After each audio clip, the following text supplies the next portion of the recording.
नमस्कार, स्वागत आहे तुमचं सीमा किचनमध्ये। रोज रोज वरण खाऊन कंटाळा येतो, पण एका दिवशी अशी आमटी करून पहा। तर आपण पॅन ठेवलेला आहे, थोडंसं तेल टाकून घेऊया त्याच्यामध्ये।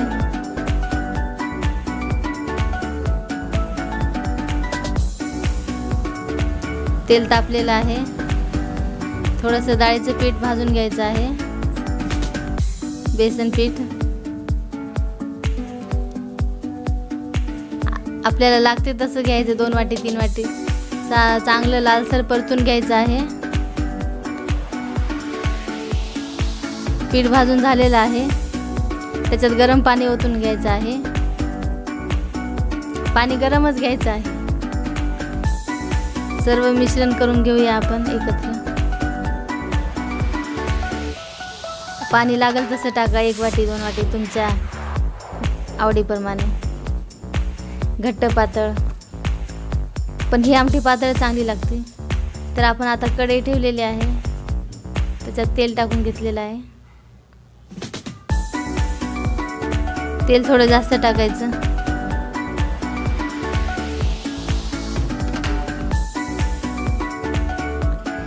गॅस थोडा बारीकच ठेवायचा।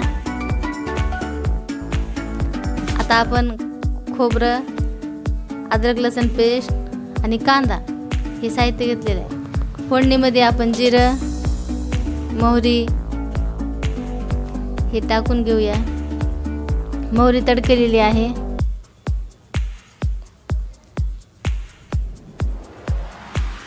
तर आता कांदा टाकून घेऊया,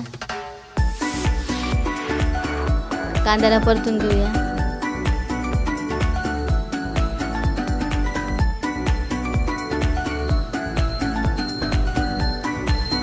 तर आता आपण हिंग टाकून घेऊया। हिंग थोडासा टाकायचा आहे, तुमच्या आवडीप्रमाणे टाका, नाही टाकला तरी चालेल। आता अद्रक लसूण पेस्ट टाकूया। अद्रक लसूण पेस्ट ही खूप महत्त्वाची आहे याच्यामध्ये। आता आपण हलवून घेऊया सर्व मिश्रण लालसर होजेपर्यंत। आता आपण मीठ टाकून घेऊया, कांदा लवकर लाल होतो मीठ टाकल्यामुळे। आता खोबरं पण टाकून घेऊया त्याच्यात। सर्व मिश्रण हलवून घेऊया। गॅस बारीक ठेवायचा आहे। सर्व फ्राय होत आहे। आता कांदा लालसर झालेला आहे।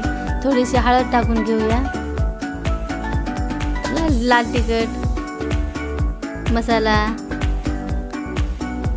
परतून घ्यायचा आहे। खमंग फोडणी करून घ्यायची आहे। सर्व परतत आहे।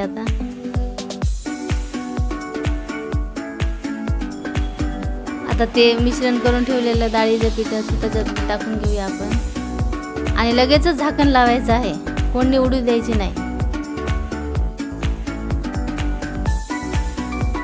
फोडणी उडली तर चविष्ट होत नाही, फोडणी बसत नाही आमटीला।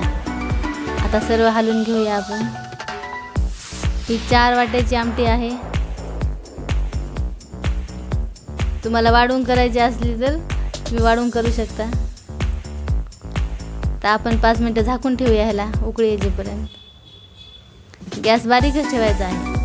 आता उकळी आलेली आहे, हे पहा।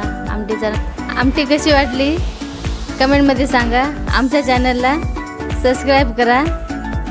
आमटी कशी वाटली कमेंटमध्ये सांगा।